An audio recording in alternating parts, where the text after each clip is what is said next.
अस्सलाम वालेकुम गाइस, कैसे हैं आप सब लोग। उम्मीद करता हूँ आप सब लोग बेहतर होंगे, खैरियत से होंगे। आज हम लोग सेकंड लेक्चर को स्टार्ट करने जा रहे हैं। पहले तो मैं भाई सॉरी कि आप लोगों से माजूर करता हूँ कि मेरा सेकंड लेक्चर जो है वो लेट हो गया बारिशों का करके। और क्योंकि हमारी इधर प्रॉब्लम थी, लाइट का इशू चल रहा था, इस वजह से लैपटॉप भी वगैरह चार्ज नहीं थे और ना इंटरनेट सर्विसेज थी। तो इस वजह से जो है थोड़ा सा प्रॉब्लम आ गया। तो इंशाल्लाह जो सा है, उम्मीद करूँगा कि इंशाल्लाह नेक्स्ट आप लोगों के साथ ऐसा ना हो। और मैं दुआ करता हूँ हमारे कराची के भाइयों के लिए भी और बहनों के लिए भी जो इस वक्त बहुत एक क्रिटिकल कंडीशन से गुजर रहे हैं। तो let's start our second lecture. Second lecture में सबसे पहले आप लोगों का एक क्वेश्चन आता है जो 54 MCQs है। उसमें उन्होंने बताया है कि इजीली रिलेटेबल लैंग्वेज इज। यहाँ पर उन्होंने ये चीज़ को कंफर्म नहीं किया कि वो लैंग्वेज किसके लिए है, इंसान के लिए है या मशीन के लिए। तो ये प्रॉब्लम था इस MCQs में। तो इस MCQs में अगर हम लोग इंसान के लिए देखें तो बात वो आता है हाई लेवल लैंग्वेज के ऊपर। और अगर वो हम लोग मशीन के लिए बात करें तो वो मशीन लैंग्वेज के ऊपर आता है। नो डाउट असम्बली लैंग्वेज जो सी है वो भी आपकी लो लेवल लैंग्वेज में आ जाती है और वो भी इजीली रिलेटेबल लैंग्वेज है फॉर द मशीन। सो इस MCQs में हमारे लिए जो सा है काफ़ी प्रॉब्लम रही। तो इसलिए फिर मैंने इसको जो सा है इस सी ऑप्शन को क्लिक करना बेहतर समझा कि हम लोग इंसान की बात कर लेते हैं, क्योंकि इन दो के मीन में थोड़ा सा डाउटफुल आ रहा है। ओके जी, नेक्स्ट MCQ है हमारा, विच of the following is called the low level languages. देखें जी, लो लेवल लैंग्वेज में हम लोगों ने अभी बात कर ही ली है कि कौन कौन सी लैंग्वेज आती है। मशीन लैंग्वेज भी आती है, असम्बली लैंग्वेज भी आती है। तो हम लोग इसके लिए जो सेकंड ऑप्शन है हमारा, इसको थर्ड ऑप्शन को सी को क्लिक करेंगे कि बोथ ऑफ द अबव जो है हमारी लो लेवल लैंग्वेजेस के अंदर आती हैं। Third one is which of the following is problem oriented language. देखिए जी, प्रॉब्लम ओरिएंटेड लैंग्वेज आप लोगों की हाई लेवल लैंग्वेज बनती है। ये आप लोगों को पता है, हम लोग बच्चों को पढ़ाते भी हैं कि हाई लेवल लैंग्वेज होती है ये प्रॉब्लम ओरिएंटेड लैंग्वेज है। ठीक है, क्योंकि जब हम हाई लेवल लैंग्वेज में कोई ना कोई प्रोग्राम लिख रहे होते हैं तो उसमें कोई ना कोई एरर्स, उसमें कोई ना कोई प्रॉब्लम्स आते हैं। आपको पता है प्रॉब्लम्स की टाइप भी हैं हमारे पास एंड सो ऑन। देखिए नेक्स्ट MCQ की तरफ आते हैं हम लोग गाइस। तो वो कहता है a compiler is translating program which trans अच्छा जी, कंपाइलर एक ट्रांसलेटिंग प्रोग्राम है जी, जो क्या करता है जी, translate instruction of high level language into the machine language. ये बिल्कुल एक्यूरेट है जी। नेक्स्ट ऑप्शन देखते हैं जी, translate entire source of program into the machine language. ये भी ठीक है जी, इंटायर सोर्स प्रोग्राम को एक साथ ही मशीन लैंग्वेज में एज अ होल कौन सा वो भी करता है। उसके बाद है जी third one, it is not involve in program execution. बिल्कुल ये भी बात ठीक है। तो इसका मतलब है कि हमारा डी ऑप्शन जो है ऑल ऑफ द अबव इसका एक्यूरेट है। तो हम लोग इसमें ऑप्शन जो है डी को सिलेक्ट कर लेंगे। नेक्स्ट क्वेश्चन है जी आप लोगों का 58। वो कहता है which of the following is machine independent program. Machine independent, machine से इंडिपेंडेंट कौन कौन से हैं। आप लोगों को पता है कि मशीन इंडिपेंडेंट एक उसने ऑप्शन दिया हाई लेवल लैंग्वेज का, ठीक है जी। उसके बाद उसने ऑप्शन दिया है लो लेवल लैंग्वेज का, असेंबली लैंग्वेज का और मशीन लैंग्वेज। तो हमें पता है मशीन से आज़ाद जो लैंग्वेज है वो हाई लेवल लैंग्वेज भी है, क्योंकि it is not understandable by the machine या कंप्यूटर। तो हम नेक्स्ट MCQ आप लोगों का आता है 59 वाला गाइस। इसमें कहता है which statement is valid about interpreter. आपको पता है कि ट्रांसलेटर्स में तीन तरह के ट्रांसलेटिंग ऑप्शंस आते हैं, एक कंपाइलर है, एक इंटरप्रेटर और एक असम्बलर होता है। तो इसमें कहते हैं it translate one instruction at a time. बिल्कुल ठीक है। Object code is safe for the future use. नहीं, ये ऑप्शन गलत है। रिपीटेड इंटरप्रेशन इज नॉट, ये भी गलत है। तो इसका यानी कि आपका ये ऑप्शन जो है वो बिल्कुल ठीक है कि एक टाइम पे इंटरप्रेटर जो है वो एक इंस्ट्रक्शन को एक टाइम पे जो है ट्रांसलेट कर रहा होता है। Which is the limitation of high level language? High level language जो सी है लो एफिशिएंसी है, ठीक है, ये बात बिल्कुल ठीक है जी। मशीन डिपेंडेंट नहीं है, मशीन लेवल कोडिंग नहीं करती, नन। तो इसमें पहला ऑप्शन जो सा वो बिल्कुल ठीक है जी, कि हाई लेवल लैंग्वेज की लिमिटेशन में है कि ये लोअर एफिशिएंसी आती है। High level language is also called, देखिए हाई लेवल लैंग्वेज में हमने अभी ऊपर पढ़ा था, प्रॉब्लम ओरिएंटेड लैंग्वेज भी है, ये बिजनेस ओरिएंटेड लैंग्वेज भी है, ये मैथमेटिकली ओरिएंटेड लैंग्वेज भी है। कोबोल जो सी है इसको भी यूज़ किया जा रहा होता है। हम लोग कोबोल के साथ साथ जो सा है और भी मुख्तलिफ लैंग्वेज को यूज़ कर रहे होते हैं जो बिजनेस से रिलेटेड भी होती हैं और हमारे मैथमेटिकली से रिलेटेड। तो यानी कि इसका ऑप्शन जो सा 61 का वो है आपके पास डी ऑप्शन। नेक्स्ट चलते हैं जी, computer sorry a computer programmer does all the thinking for the computer. हाँ बिल्कुल ठीक बात है। Can enter input data quickly, लाजमी नहीं। Can operate all type of computer equipment, ये भी लाजमी नहीं कि ऑपरेट नहीं करता हर तरह के जो है कंप्यूटर इक्विपमेंट को। Can draw only flow chart, तो ये भी बिल्कुल ठीक नहीं है, यानी कि इसका ए पार्ट जो है वो आपका बिल्कुल ठीक लाएगा कि वो does all the thinking for the computer, वो कंप्यूटर के लिए सारी थिंकिंग सोच रहा है। सी डी रोम इज, ये हमारा कल भी एक क्वेश्चन आया था, सी डी रोम से क्या मुराद था। तो सी डी रोम इज, वो कहता है क्या ये सेमीकंडक्टर मेमोरी है, मेमोरी रजिस्टर है, मैग्नेटिक मेमोरी है या नन है। तो देखिए जी इसका ऑप्शन तो नन नहीं होगा क्योंकि ये सेमीकंडक्टर मेमोरी भी नहीं है सी डी रोम, ठीक है जी, ना ये मेमोरी रजिस्टर है और ना ये मैग्नेटिक मेमोरी कहलाती है। नेक्स्ट क्वेश्चन है जी, which of the following is not a primary storage device. कौन कौन सी स्टोरेज डिवाइस नहीं प्राइमरी, प्राइमरी हमें पता है प्राइमरी में हमारे पास या तो आती है रैम आती है या रोम आती है या कैशे मेमोरी आती है। तो 64 का भी जो सा हमारे पास ऑप्शन जो सा नन है, क्योंकि इसमें जितनी भी मेमोरीज बताई गई, मैग्नेटिक टेप है, मैग्नेटिक डिस्क है, ऑप्टिकल डिस्क है, ये सारी सेकेंडरी मेमोरीज कहलाती हैं आप लोगों की। वो कहते हैं the name of number use to identify storage location device. देखिए स्टोरेज लोकेशन डिवाइस, लोकेशन जब भी हमने कोई देखनी होती तो हम लोग उसको एड्रेस की सेंस में लेके जाते हैं, तो हमारे वो एड्रेसेस जो उनसे हैं वो हमें आइडेंटिफाई करते हैं लोकेशन डिवाइसेस की। वो उसके बाद नेक्स्ट ऑप्शन है जी आपके पास, which of the following is the secondary memory device. आपने बताना है सेकेंडरी मेमोरी डिवाइस कौन कौन सी है। कीबोर्ड तो आपको पता है इनपुट डिवाइस है, ईएलयू जो सा है ये हमारा प्रोसेसिंग पोर्शन होता है, तो डिस्क जो सी होती है ये हमारी सेकेंडरी मेमोरी डिवाइस कहलाती है। डिस्क से मुराद आपकी कोई भी सीडी रोम भी हो सकती है या आपकी डीवीडी रोम भी हो सकती है, ठीक है। फ्लॉपी डिस्क भी हो सकती है आप लोगों की, लेकिन उसका इस्तेमाल आजकल के दौर में कम होता है। वो कहते हैं 67 एमसीक्यूज में वो कहता है the difference between memory and storage is that memory is blank and storage is, फिर वो ब्लैंक आ गया। तो देखिए जी मेमोरी जो सी होती है और स्टोरेज, देखिए जी मेमोरी जो सी है वो होती है आपके पास टेम्परेरी, ठीक है जी, और जो स्टोरेज होती है वो आपके पास होती है परमानेंटली। तो यानी कि कहने का मतलब है इसका ये ऑप्शन जो होता है वो बिल्कुल एक्यूरेट होगा। उसके बाद वो कहता है जी कि floppy disk contain circular track only, जी बिल्कुल सर्कुलर ट्रैक भी होता है, उसके ऊपर सेक्टर्स भी बने होते हैं। तो यानी कि कहने का मतलब है कि बोथ सर्कुलर एंड क्या कहते हैं ट्रैक, ये दोनों ऑप्शन जो से इसके 68 के ठीक लाएंगे, ठीक है जी। ऑल ऑफ द अबव, तो ऑल ऑफ द अबव में भी बात सही होनी है क्योंकि सी पोर्शन फिर उन्हीं दो के ऑप्शन की अक्सी कर रहा है जो सी का है, तो पर हम लोग यहाँ पे सी को यूं से सिलेक्ट कर लेंगे। अच्छा जी द ऑक्टल, ओके जी the octal equivalent of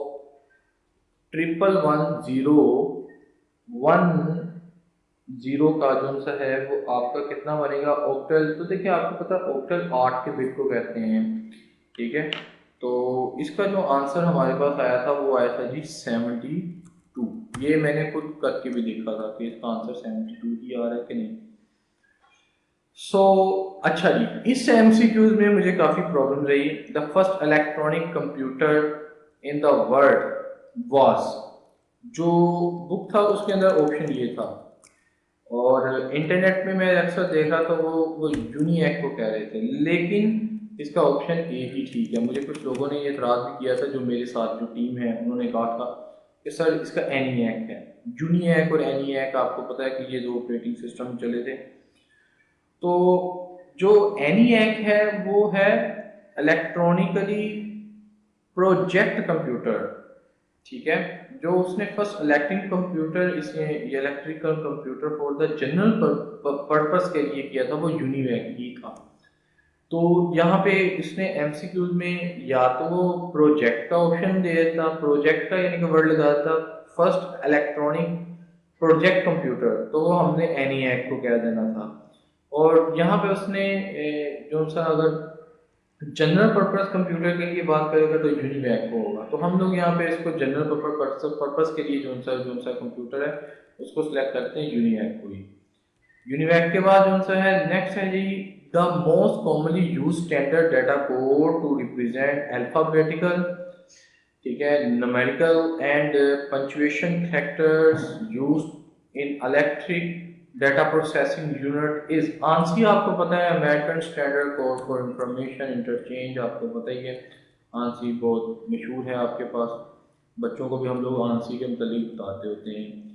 next option है जी which of the computer convenient by the Babbage, ये चार्ल्स बेबेज है। तो इन्होंने एनालिटिकल इंजन बनाया था, इनको हम लोग फादर ऑफ द कंप्यूटर भी कहते हैं, ठीक है। इनके साथ एक लेडी एडा भी होती थी जो किसी मशहूर शायर की बेटी भी थी, और उनको हम मदर ऑफ प्रोग्रामर भी कह देते हैं क्योंकि दुनिया का पहला प्रोग्राम उन्होंने ही डिज़ाइन किया था।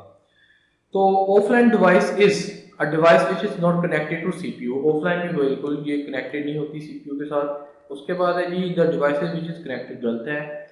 The direct access storage device, तो इसका जो ए ऑप्शन है वो बिल्कुल ठीक है जी, the devices which is not connected to the CPU. Next option है जी which of the following register is loaded with the content of memory location pointed by the PC, ठीक है जी। तो इसका जो सा ऑप्शन है वो इंस्ट्रक्शन रजिस्टर ही बनेगा। आपको पता है आपके पास रजिस्टर्स होते हैं, वो रजिस्टर के हर एक रजिस्टर की अपनी कनेक्शन होते हैं। तो जो कंटेंट आपको बता रहा है मेमोरी लोकेशन पॉइंटेड का, तो वो इंस्ट्रक्शन रजिस्टर की रिस्पॉन्सिबिलिटी होती है। उसके बाद आता है जी which of the following register is use to keep track of address of the memory location. ऊपर उसने कहा था कंटेंट और इधर उसने कहा है address, where the next instruction is loaded. तो देखें जी इसका ऑप्शन जो सा है वो आपके पास बनता है 75 का, वो है प्रोग्राम काउंटर। क्योंकि प्रोग्राम काउंटर जो सा है नहीं sorry which of the following register, तो इसमें जो रजिस्टर बनता है वो मेमोरी एड्रेस रजिस्टर आपका ऑप्शन बनता है। ये गलत लिखा हुआ है बुक वालों ने, ठीक है। तो बुक का ये गलती हुई है, तो मेरी कोशिश यही है कि हम लोग जो सा है वो इसकी एक्यूरेसी किसी न किसी तरीके से करते जाएं। और अगर मज़ीद इन वीडियोस में अगर आपको जो सा है क्या कहते प्रॉब्लम हो तो आप मुझसे डिस्कस कर सकती हैं, ठीक है जी। तो उसके बाद है जी आपको पता है जी नेक्स्ट ऑप्शन जो सा है वो आपके पास क्या बनेगा, हम देखते हैं जी microprocessor can be use to make computer digital system calculator. तो देखिए माइक्रो प्रोसेसर तो आज के दौर में सब में इस्तेमाल हो रहा है, तो ऑल ऑफ द अबव इसका ऑप्शन आएगा। नेक्स्ट है जी how many address line are needed to address each machine located in are 2048x, x mean multiply है फॉर मेमोरी चिप। तो 77 का आंसर जो है वो 11, इसका ऑप्शन जो है वो 11 जो है, हमें 11 एड्रेस लाइन्स चाहिए होंगी। तो 78 वाला एमसीक्यू देखते हैं विच अमेरिकन कंप्यूटर कंपनी इस कार बिग ब्लू। तो हम बिग ब्लू कंपनी आईबीएम को ही कहते हैं, ठीक है जी। तो कहते हैं when the IBM introduce the 20286 base PC और 80, तो ये 1984 के अंदर इन्होंने जो सा है ये इंट्रोड्यूस करवाया था। बुक में इन्होंने 1982 लिखा हुआ है, इंटरनेट पे मैंने देखा था तो ये 1984 ही बनता है। When was the X window system born? तो ये भी X window भी 1984 में ही born हुई थी। So next चलते हैं जी हम लोग 81 पे। Today computer and IBM was earlier known by the different name which was changing in 1924 यानी कि 1924 के अंदर what was the name। तो हमने बताना है कि IBM का जो सा earlier name क्या था। तो IBM का earlier name था the Tabulator Limited, जिसका जो सा ओरिजिनल नेम था 81 का द टैबुलेटर, नहीं ये नहीं था, इसका ए ऑप्शन था टैबुलेटर मशीन कॉर्पोरेशन, ये इसका नाम था IBM का पहला। ठीक है, वो दोनों टैबुलेटर लिखे हुए हैं तो इस वजह से कंफ्यूजन होगी। टैबुलेटर मशीन कॉर्पोरेशन जो सी है कंपनी या कॉर्पोरेशन या कंपनी जो सी है ये थी आपकी इसका। The first electronic general purpose, देखें जी, electronic general purpose digital computer build by the Mauchly and Hackett called ENIAC, ठीक है, did not work on the stored program principle. How many numbers could it store in the internal memory? उसने option दे दिया आपके पास 100, 20, 40 and 80। सो इसका option जो सा B 20 जो सा वो इसका एक्यूरेट ऑप्शन है। ठीक है जी, उसके बाद आता है जी the digital computer was developed primary in USA है। ये तो हर इंसान को पता है कि USA इस मामले में बहुत आगे है हमसे, पूरी दुनिया से। The subject of cybernetic deal with the science of, वो है जी जेनेटिक्स है, control and communication, microbiology and जो सा आपके पास क्या कहते हैं माइक्रोकेमिस्ट्री। तो इसका ऑप्शन ये है कि cybernetic deal with the science, तो ये cybernetic deal with the science वो कंट्रोल एंड कम्युनिकेशन के आता है। साइबर आपको पता ही है, साइबर कम्युनिकेशन आप लोगों ने पढ़ी है। सो उसके बाद कहते हैं who is the connected with the idea of using punch card to control pattern in a weaving machine. तो इसके ऊपर मैंने बहुत ज़्यादा पढ़ा था क्योंकि पंच कार्ड का मुझे पता था पास करने किया है, और पंच कार्ड का किसी जगह पे MCQs पे ये हॉलियर थी जो सा इसका भी आ गया, बेबेज का तो नहीं था, लेकिन इसका एक्चुअल जो आंसर है वो जैकार्ड है। इसने जो सा है इसका आइडिया जो सा है वो क्रेडिट इस पे आता है क्योंकि इस MCQs को मैंने बड़ा डिटेल से बड़ा डीपली जो सा है नेट से विजिट किया, मुख्तलिफ बुक से मैंने इसके मतलब इन्फॉर्मेशन ली है। उसके बाद है कि the most of the inexpensive personal computer do not have any disk and diskette device. तो वो कौन सा कंप्यूटर है, देखें जी जनरल पर्पस कंप्यूटर है, डेडिकेटेड कंप्यूटर, डिस्केट, तो होम कंप्यूटर जो होते हैं ये इनएक्सपेंसिव होते हैं, आपको पता ही है, आप लोग घरों में यूज़ कर रहे हैं। अच्छा, विच of the following required large computer memory imaging, जो इमेजेस है जितनी अच्छी होगी वो लाजमी बात है लार्ज मेमोरी लेगी, ग्राफिक्स जितने अच्छे होंगे मेमोरी ज़्यादा, वॉइस जितनी अच्छी क्वालिटी की होगी, तो यानी कि कहने का इसका डी ऑप्शन जो सा वो बिल्कुल ठीक रहेगा। नेक्स्ट ऑप्शन है जी the term associated with the comparison of processing speed of different computer system is, वो आपका ऑप्शन आता बनता है जी MIPS, MIPS, million instruction per second. इसका जो स्टैंड करता है हमें मिलियन इंस्ट्रक्शन पर सेकेंड। तो द प्रोसेस ऑफ स्टार्टिंग और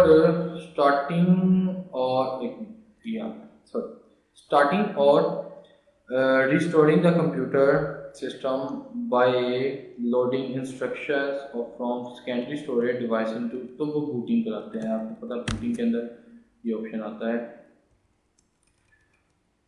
who invent the micro processor, micro processor किसने निकाला था, ये इन्वेंट किया था ये जी मर्सियन ई हफ, इसने जो है हमारा माइक्रो प्रोसेसर, हमारा तो नहीं कंप्यूटर का माइक्रो प्रोसेसर इसने इन्वेंट किया था। One computer that is not consider a portable, वो कौन सा कंप्यूटर है जो पोर्टेबल नहीं कराया, लैपटॉप तो पोर्टेबल है, नोटबुक तो पोर्टेबल, तो मिनी कंप्यूटर जो है वो पोर्टेबल नहीं है। पोर्टेबल का आपको पता है कि क्या होता है पोर्टेबल, वो कहता है the accuracy of the floating, एक मिनट, ये नंबर मुझे देखने दें कि इसका मतलब ये क्वेश्चन क्या था। फ्लोटिंग पॉइंट, ये था जी द पॉइंट था, मैं इसको पहले से ही कर लूँ। Floating point of floating point number, floating point NUMBERS numbers representable, not नहीं है ये एबल है, ये गलती हो गई मुझसे। रिप्रेजेंटेबल इंटू 16 इंटू 2, ये वाला नहीं, दूसरा 2 होगा, नहीं यही 2 into 16 words of a computer in computer 16 word computer in is approximately, अब ये स्टेटमेंट ठीक होगी। तो 16 बिट है, 6 बिट है, या आपके पास इस ऑप्शन का है 4 बिट्स। तो हमारे पास इसके ऑल ऑफ द अबव जो है इसका आंसर बनता है, क्योंकि 16 बिट, 6 बिट और 4 डिजिट्स को, सारा को, सभी डिजिट्स को ही डील कर रहा होता है फ्लोटिंग। ठीक है जी। The dumb terminal has, okay, the dumb terminal के पास सिर्फ एक कीबोर्ड और एक स्क्रीन हुआ करती थी, आपको पता ही है, ये आप लोगों ने पढ़ा भी हुआ है। सिंपल हम लोगों ने इस चीज़ को फर्स्ट ईयर में पढ़ा हुआ है। वो कहते हैं कि plotter accuracy is measured in term of responsibility and buffer size resolution, फिर वर्टिकल डायमेंशन और इंटेलिजेंस। तो 94 का जो ऑप्शन है वो बफर साइज कहलाता है। प्लॉटर जो है वो बफर साइजिंग के ऊपर आपके मेजर कर रहा होता है, रिप्रेजेंट होता है। बिट मैप टर्मिनल, ओके जी, बिट मैप टर्मिनल जो है वो कहता है हैविंग 2 साइड, नहीं जी 3 साइड ओनली वन साइड, इसका नाम नहीं है। नेक्स्ट है जी how many sample exist in border code. Border code में कितने कितने सैम्पल जो है वो यूज होते हैं। तो 96 वाले का ऑप्शन जो है वो 32 है, 32 कोड्स इसके अंदर यूज होते हैं। डेजिलियल जो है आपको पता है कि ये इम्पैक्ट प्रिंटर की एक टाइप है, ठीक है जी, इस पे ज़्यादा बहस क्या करनी।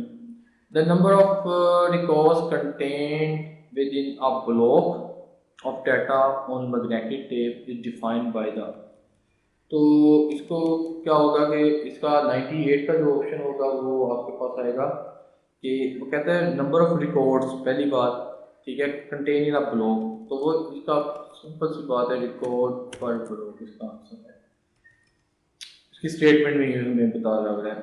उसके बाद आता है जी serial address memories are useful in application. Serial memory जो सी है, data content of number, short access time is required, each store word is processed differently, data naturally needed to flow in and flow out serial form. तो इसका serial form में ये option बिल्कुल ठीक है। Next one is how many types of storage loop exist in magnetic bubble memory. तो आपको पता है कि 100 वाले में हमारे पास 2 ही होते हैं बबल्स, ठीक है जी, स्टोरेज लूप के 2 ही बबल्स होते हैं।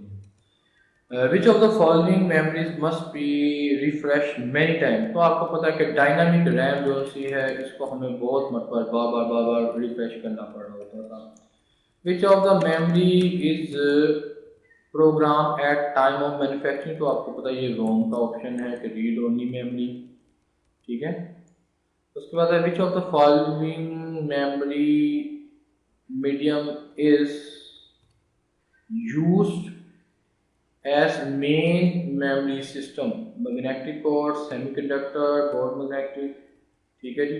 उसके बाद ये 103 का जो हमारे पास ऑप्शन आ रहा है वो होगा सेमीकंडक्टर एंड मैग्नेटिक टेप, यानी कि इसका डी ऑप्शन जो है बिल्कुल ठीक है। फिर उसके बाद नेक्स्ट आता है 104 पे हमारा जो आ रहा है the control unit of micro processor is store data in the memory accept input output from input data from the keyboard, perform arithmetic logical unit function। आपको पता ही है कि हमारा कंट्रोल माइक्रो प्रोसेसर सीपीयू वो अरिथमेटिक एंड लॉजिकल यूनिट्स को डील कर रहा होता है। उसके बाद है the register which are partially visible to users and used to hold conditional codes bits per set by the CPU hardware as the result of operation are known as। तो 105 का जो ऑप्शन है वो हमारे पास बनता है मेमोरी एड्रेस रजिस्टर। कौन सा रजिस्टर है जो हमारे पास ये विजिबिलिटी यूज़र को भी देता है, कोड्स भी शो, तो हमारा एड्रेस पास जो है वही इसको मेंशन कर रहा होता है। 106 पे आए थे जी, वो कहता है जी one of the main feature that distinguish microprocessor to microcomputer is words are usually large in microprocessor. Words are shorter in microprocessor. Microprocessor does not contain input-output device exactly the same as the machine cycle। ठीक है, तो cycle time, तो इसका C option जो सा है 106 का वो ठीक है कि माइक्रो प्रोसेसर जो सा है does not contain input output devices. ठीक है जी। उसके बाद आता है which of the world first micro processor use Intel 80386 micro processor chip. तो वो सबसे पहले डेस्क प्रो 386 जो सा वो आपका यूज हुआ था। याद देखें, ये 386 आपको इधर भी नजर आ रहा है और सेम 386 आप देख सकते हैं इधर भी आपको अच्छा लग रहा है, इसको याद रखने का बेहतरीन है। उसके बाद आता है जी विच when was the world first laptop computer introduced in the market and by whom। तो ये जो सा है सबसे पहले लैपलिंक ट्रैवलिंग सॉफ्टवेयर इंस्टीट्यूशन जो सी है इनकॉर्पोरेशन जो सी है उसने 1982 के अंदर आपको ये इंट्रोड्यूस करवाया था। The first micro processor built by the Intel Corporation was 4004। ये आपने आप फर्स्ट ईयर की बुक में भी बच्चों को पढ़ाया होता है। उसके बाद है जी नेक्स्ट वाला 110 when who built the world first electronic calculator by using telephone relay light bulb and batteries। तो इसका क्रेडिट जाता है जॉर्जी स्टीबेट्स, इसको जाता है जी, इसने जो सा है इस पे काम किया था। नहीं गाइस, इंशाल्लाह अब हमारी मुलाकात होगी हमारे थर्ड लेक्चर में। डेली का हम लोगों ने ये प्लान बनाया हुआ है कि डेली के हम लोग 50 to 55 जो उनसे हैं करेंगे। इट मीन्स बुक के 3 पेजेस। तो मैं इंशाल्लाह कोशिश यही होती है कि इनको पहले टाइप किया जाए, टाइप करके आप लोगों को ये बताया जाए, ताकि पिक्चर जो फॉर्म है उसमें समटाइम क्या मसला आता है कि जब हम लोग इसकी क्या कहते हैं फिनिशिंग कर रहे होते हैं तो इसका रिजल्ट और थोड़ा सा ख़राब हो जाता है, ब्लड हो जाता है, तो वो पिक्चर फॉर्म जो सी वो आप लोगों को समझ नहीं आती कि ऑप्शंस क्या हैं। तो इसलिए मेरी कोशिश ये है कि मैं इसको टाइप करके देन जो उनसे आप लोगों को ये दिखाया करूँ ताकि आप लोग इजीली इसको देख सकें, पढ़ सकें और दुआओं में याद रखें। और इंशाल्लाह मिलेंगे हम अब अपने थर्ड लेक्चर में। सो दुआओं में याद रखिएगा और सब्सक्राइब हमारे चैनल को कीजिएगा जिसका नाम है AF mix life. Thank you so much. Okay जी, अल्लाह हाफिज़।